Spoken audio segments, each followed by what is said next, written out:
Gio. BT and Sal. Kevin and Tiki. Keith McPherson, your nighttime host on The Fan. On the fan. On the fan. On the fan.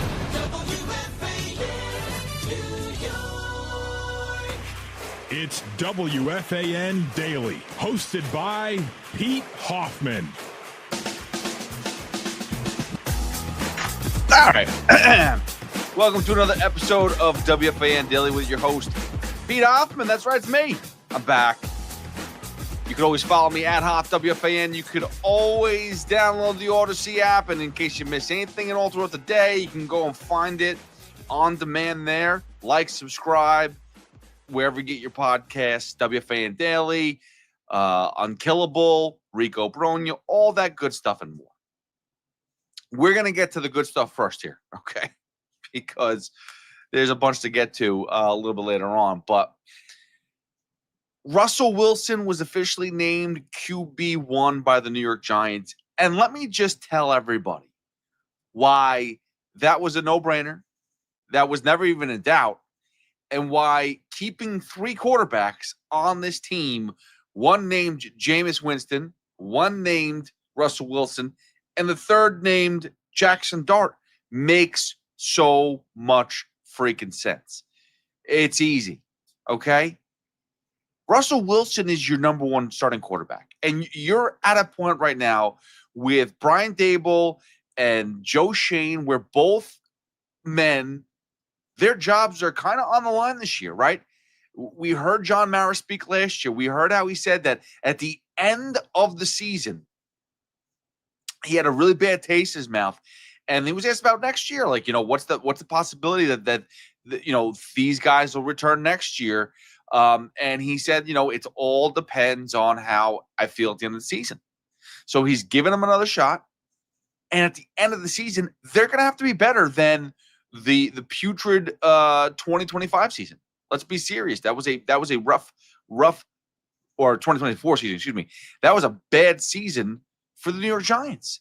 It just was. In the 100-year ceremony, in a year that they were celebrating so much, it was a bad season. So they bring in Russell Wilson, who is a veteran quarterback, who is someone that's going to be able to at least be able to navigate the team on the field, handle situations well.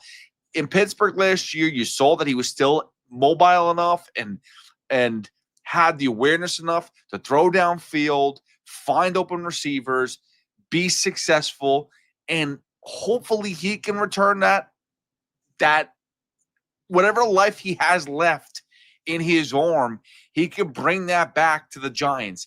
And with Malik Neighbors there, and with a few of the pieces that they have, hopefully the Giants will excel. It's that simple. It's very simple. Russell Wilson's the guy. And they're going to hopefully have him be the quarterback all season long. And that's going to mean that if he's the quarterback all season long, that means that they're in it. They're in a race for a playoff spot. End the story. And he may be quarterback even if they're out of it, to be fair. I mean, that's even part of it.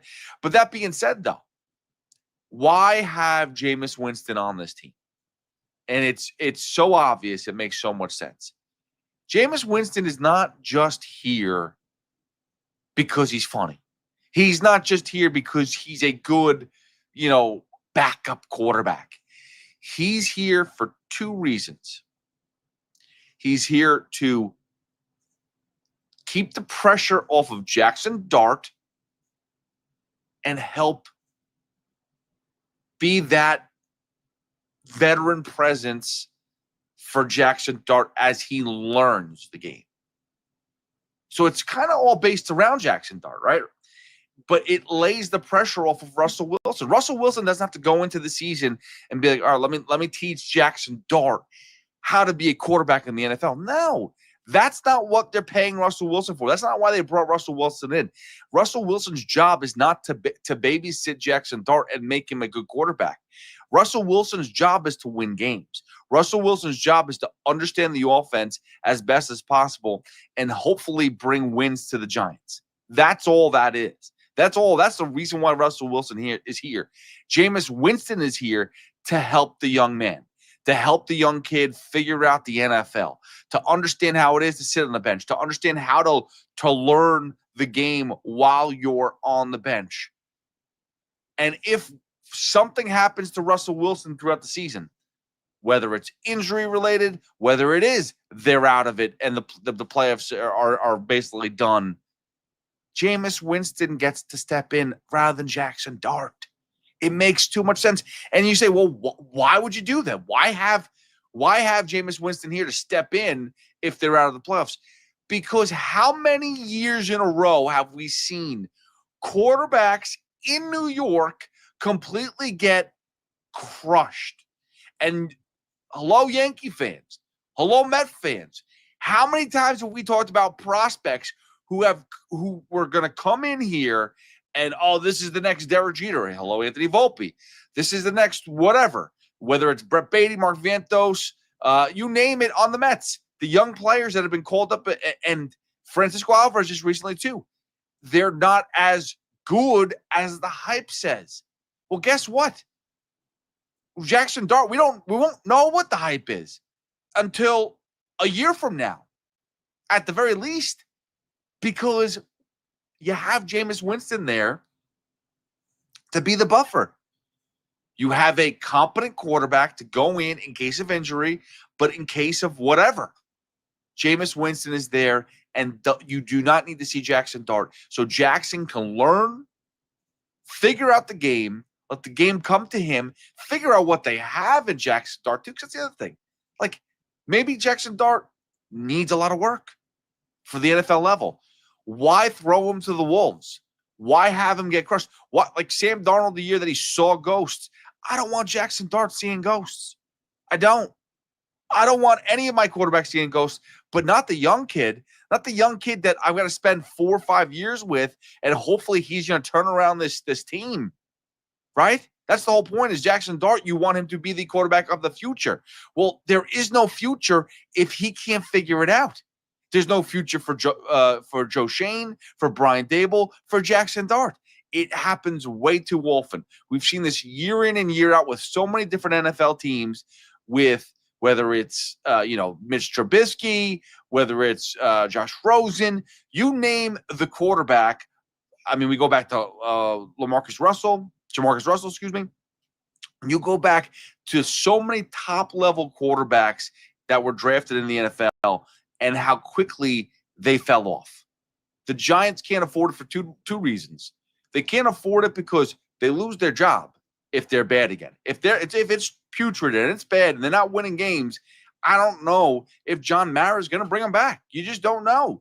That's the real life pressure of being a coach in the NFL, for being a GM in the NFL. You need to have wins. I trust Dable. I trust Joe Shane. I think they are very good at what they do, and they're going to find a way to turn this thing around and shockingly, get back into the playoffs this year. I do feel it. I think the defense is in a good spot, and I think with Russell Wilson leading this team, being a veteran presence with a lot of these younger players, I think they can win more games than expected and actually be a threat to make the playoffs. But if some emergency took place, Jackson Dart going in is going to ruin all that.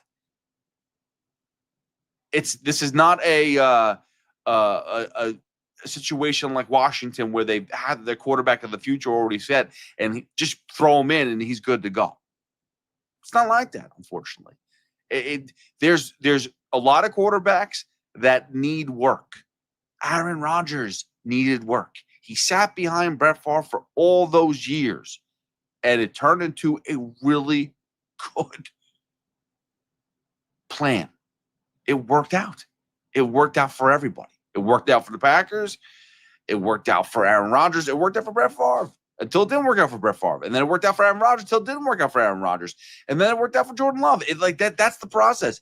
And I know that sounds like too easy. Well, that's just, if that's the way to do it, then everyone would be doing it. No, because it's about money. It's about flashiness. It's about, these young kids, they can play now. Look at what they could do in college. I'm sorry, college and the NFL are two different games. We at this point in time, we should all know that. We should all recognize that the college game is completely different than the NFL. So it's good. I'm happy that the Giants have made that decision. And for anybody that's questioning why Jameis Winston is on this team, what is his role? His role is mentor. His role is protection. His role is to be the buffer so that Jackson Dart does not need to play, does not see a play in his first season at quarterback with the Giants. There will be time for that. There'll be plenty of time for Jackson Dart to be the guy. But it's not this year. This is your learning year. You get a pass for year one. Take in all the information, learn from the best, and then you'll take over. Now, let's get to the Mets real quick because they're quicker and easier. They swept. They needed a sweep. They needed to get back into things. What happened with Philadelphia? As I'm sitting here and trying to look this up, I'll ramble for a second, but it was a nice, easy. I wouldn't say easy, definitely not easy, but it was a nice, much needed victory for the Mets as they sweep the 3-game series versus the Angels. It wasn't easy at all because the Mets their offense is still all over the place. It's just not, the team is not complete right now.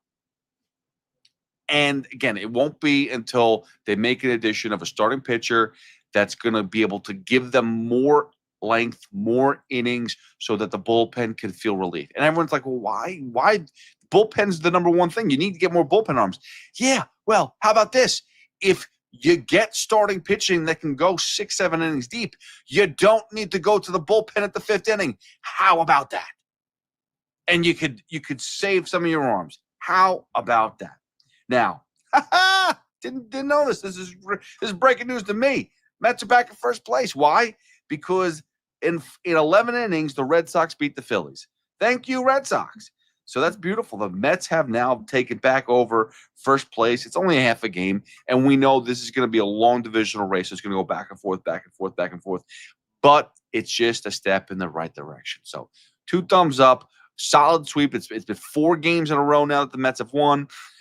Francisco Alvarez didn't play on Wednesday, but the 2 games prior, he had significant hits. This was more a Francisco Lindor breaking his 0 for, my goodness, he was 0 for 31, finally breaks out, gets a base hit, and puts the Mets up on top. And then Pete Alonso hits a 3-run bomb, 5 home runs away now. Pete Alonso is 5 home runs away from breaking or setting the home run record for the Mets. Now, whether or not you think that's a big deal, it is for the history, because as we just saw last weekend with David Wright, Cohen is trying to build a history for the Mets. To retire numbers is special. To set records is special. To celebrate the team is special. I'm not saying that that's the goal of the season, is for Pete Alonso to break the record for most home runs in a Mets uniform, pop the champagne, season over, nobody cares about a World Series. That's not even close. That's not even close. But you have to be able to celebrate accomplishments as they happen. And there haven't been many celebrations with the Mets, period. So it's nice to finally have somebody do something that's worthwhile, to break a record. And he's going to go on as long as he is here, Pete Alonso, that is. As long as Pete Alonso's here, he's going to continue to put that, add numbers to that home run total. It'll be over 300 plus home runs. It'll be close to 400 home runs. It's actually probably going to be closer to 500 home runs if he's here for the rest of his career. That's debatable. We still don't know, but that's further away. Let's wait for that one. Now, I understand that it's still a smaller number than most other teams, but that's why you need to keep somebody like Pete Alonso around so these numbers can be big. I mean, I just saw Aaron Judge right now. I think he's 5th all-time for the New York Yankees, and we'll get to him in a second. I think it's 352, I think his number is 352 as far as home run total for New York Yankees all-time. It's a great number. It's a beautiful number. You think that Aaron Judge will probably hit 500-plus home runs? I mean, that would make sense. I mean, if he keeps on hitting 60 home runs per year, he should break that in the next year or two, to be honest with you. Not break it, but he'll cross paths with that 500 number in the next 3 years. Let's put it that way. if he's hitting 60 home runs per year. But it's a big number. And who's he got to catch? He's got to catch Babe Ruth. He's got to catch Mickey Mantle. He's got to catch all these guys. But that's awesome. That's great. It's cool that he's got to catch these guys. Right now, Pete Alonso has to catch Darryl Strawberry, which is great. And Darryl Strawberry was a great Met. But he didn't spend his entire career here. He didn't put this huge number. He could have put up a huge number for the Mets, and he didn't. He left. Whether he regrets it or not, he won World Series with the Yankees, so he can't regret it that much. It's nice to have somebody that's a homegrown player that stays here and puts up a nice number, and just you can kind of walk around a little bit more cockier as a Met fan and say, you know what? I do have a good history. We don't suck that much. We do have players that actually, we're good. We don't always have to reference 1986 as, hey, remember in 86 when the Mets won? Or go back to the 2000s when we had Piazza. No, you could reference now. Right now, team is good. Lindor is here. He's going to break records. I said that yesterday on yesterday's podcast. He's going to eventually surpass Cal Ripken with the most home runs ever as a shortstop. He's probably going to go down with 400 home runs. Not all with the Mets, but still. Juan Soto, on the other hand, that's a guy that's going to be able to put up numbers. He should be neck and neck. At the end of his career, he should be very close to whatever Pete Alonso finishes as a New York Met. Now, let's move on to the Yankees because it's more important because let's be honest with you. The defense has been struggling the past few games. Yesterday, they survived. It was a big win on Tuesday for the Yankees. And then on Wednesday, they crapped the bed again. And it's starting to really pile up. It's starting to get people pissed. And something's going to have to happen besides Aaron Boone getting ejected. That's not enough. And this all goes back to what we're talking about with people being out of position. This is a joke. That we heard DJ LeMahieu's getting cut. He's getting DFA'd. We're putting Jazz to his strong spot at second base. Okay, cool. Who's playing third base? Paul Goldschmidt is not an everyday player anymore. He's just not. So we're seeing Ben Rice there. Ben Rice, who came up, actually, to be honest with you, as a catcher. That's kind of one of the roles he had. He's playing first base. He started to play first base more when he was in the bigs, but that doesn't make him a good first baseman. You have to, they're trying to work it out. Jason Dominguez in left field. He can't feel balls out there. He's just not good at reading balls in left field, which scares me, by the way, for anybody that sits there and goes, that's why you got to put him in center field. Oh, really? So I want him to cover more ground for me in center field. I want him to be able to track down balls in center field and see more action. Hell no. How about just be a DH? How about put that glove and put it away? Burn the glove. Steal the glove. Who was the guy that stole the glove? I think it was Ruben Rivera. I'm taking a guess. So if it's not Ruben Rivera, I'm sorry. But who stole Derek Jeter's glove back in the day? Have that same guy go into the Yankees clubhouse and steal Jason Dominguez's glove and get rid of it. We don't want it anymore. He is a DH. And if you're saying, well, that means Stanton can't be there, so be it. Or how about this? Send Dominguez back down. I'm sorry, but I'm at the point now where if these guys aren't good enough to be in the majors, to be able to play their part, to do their role, send them down. And I know Dominguez's offense is so amazing. It's really not. It's really not. I mean, you look up and down this team. We talked about Volpe going. Hey, Anthony Volpe hit a home run. How about that? His batting average for the past 32, 33 games, I think, is up to 136 now, 137. Let's be fair here. He's not performing well enough. Send him down. You got someone called up today yesterday on BT and Sal and said Nicky Lopez is available or is in the minors. You can bring up the ghost of any shortstop from back of the way. Honus Wagner. Bring up Honus Wagner. I don't care. Bring up anybody to play shortstop over Anthony Volpe because it's not just his defense. Everyone's sitting there making it about the defense. His offense stinks. I'm glad he was able to hit a home run. We know that. We know Anthony Volpe, if he gets a piece, if he gets a hold of one, he can put a ball into the seats. That's not something that's a shocker anymore. That's what baseball players do. Most baseball players know how to hit home runs. That's why they're in the majors. That's just a known fact. Most players who are in the majors can hit home runs. So, and a lot of the minor league players can hit home runs too.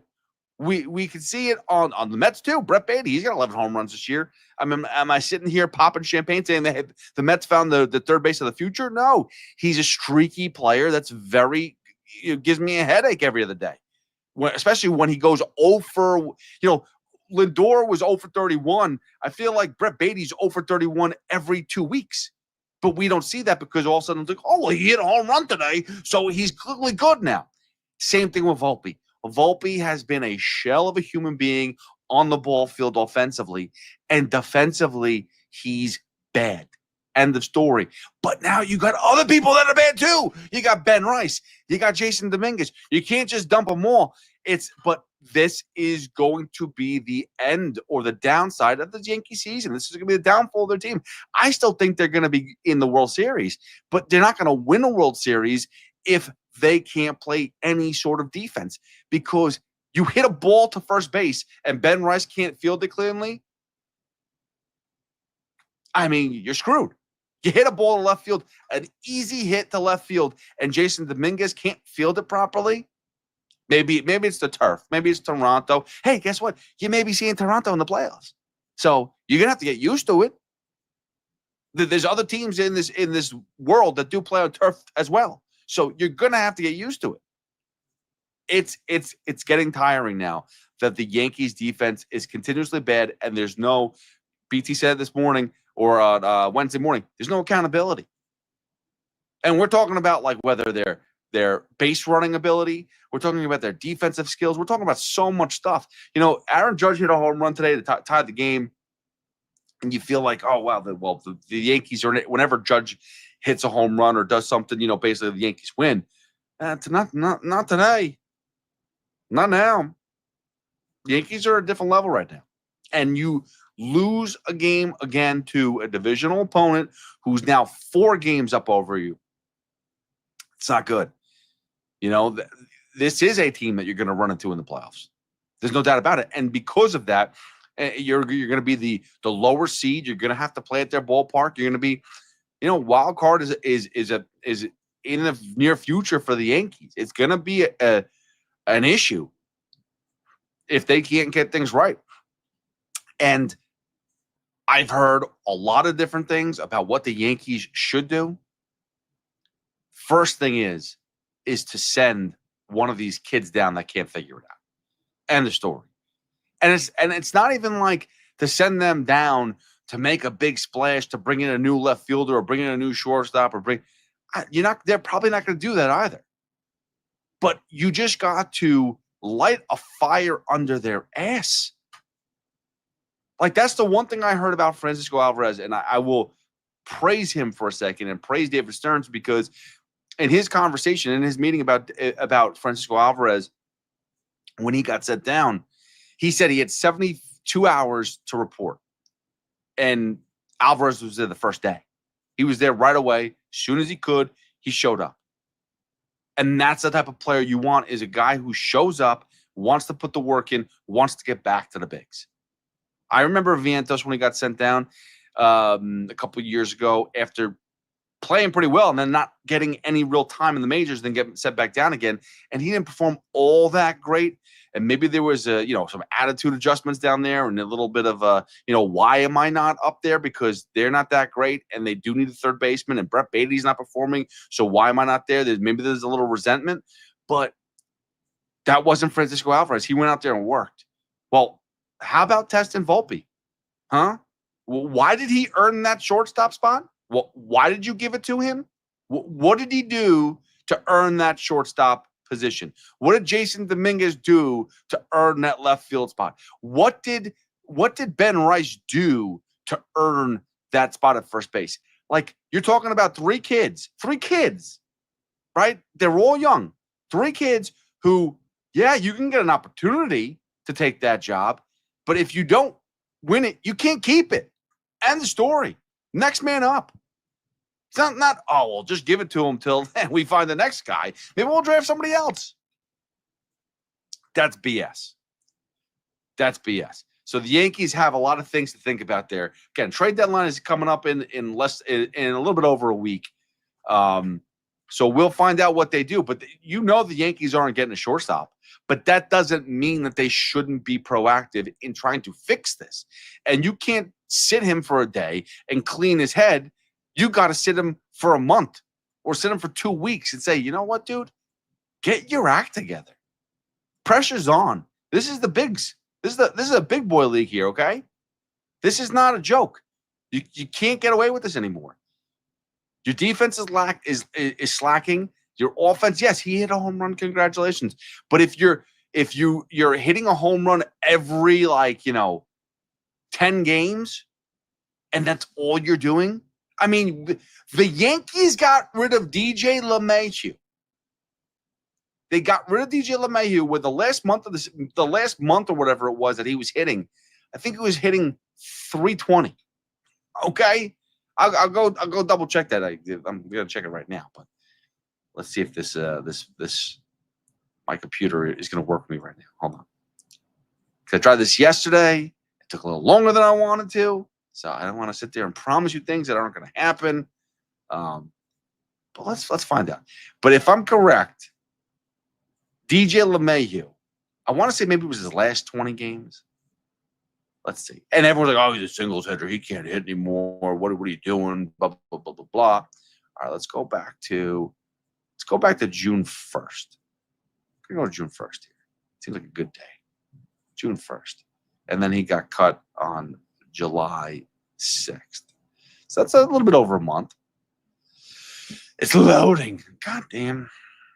I don't want to load. I just want to give me the numbers. See, when I was out, I guess my internet's a little slow here for some reason. Maybe it's because I'm doing a podcast, whatever the case is. I'll just talk a little bit longer. Why not? Let the numbers pop up itself. So, but the point is, once I find these numbers, I'm going to sit here and say, you cut DJ LeMahieu and compare him to a guy who's playing every day at shortstop who can't bat over 140 at the moment over the last 30 plus games. That's frustrating. That's stupidity. That's nonsensical. And I can just tell you now, before I see what the stats are, May 31st, DJ LeMahieu is batting 171. That's bad. As of July 6th, he's batting 266. Now, I'm not sitting here saying that he was, destroying the baseball. His OPS was 505. He got cut. It was up to 674. He went up almost 200 points. He went up 150 plus points in OPS. And you're cutting him. You're cutting him because he's a liability. He can't play third base. It doesn't seem like anybody can play third base. So it's head scratching, the desperation that the Yankees are trying to look for to just escape on by this season. It's unbelievable.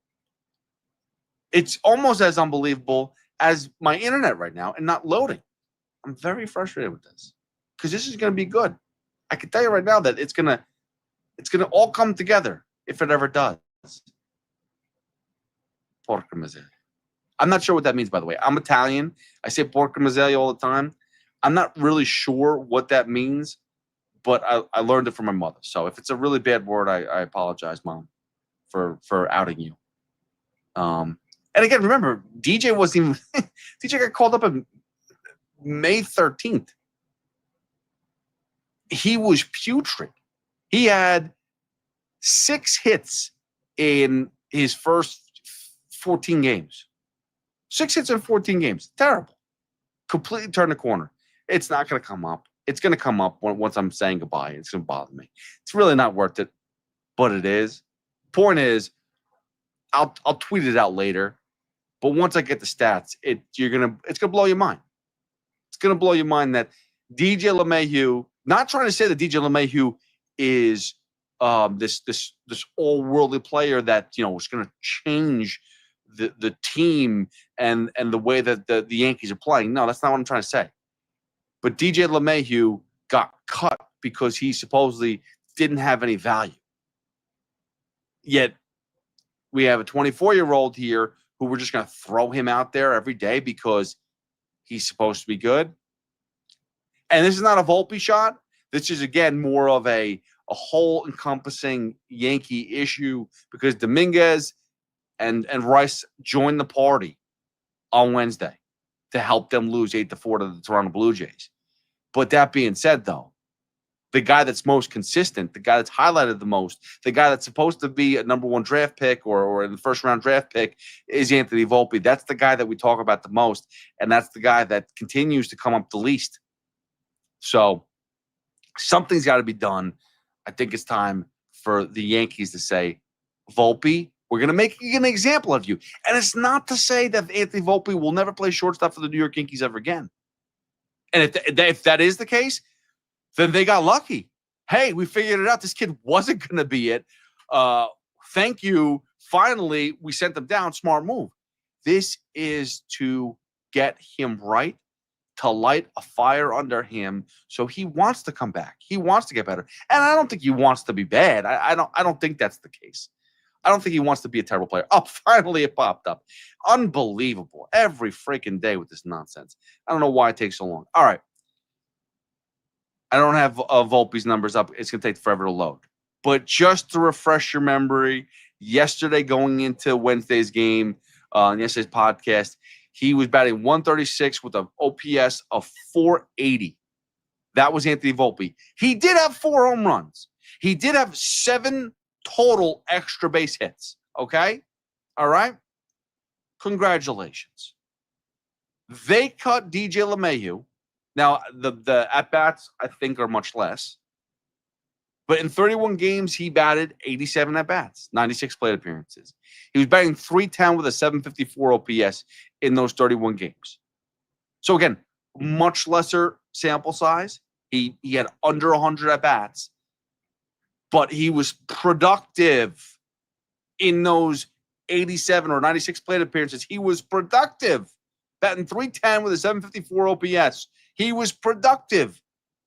But yet you allow somebody else over the last 32 games to go out there and basically be a nothing offensively and a liability defensively. Think about that. And we'll talk about it later.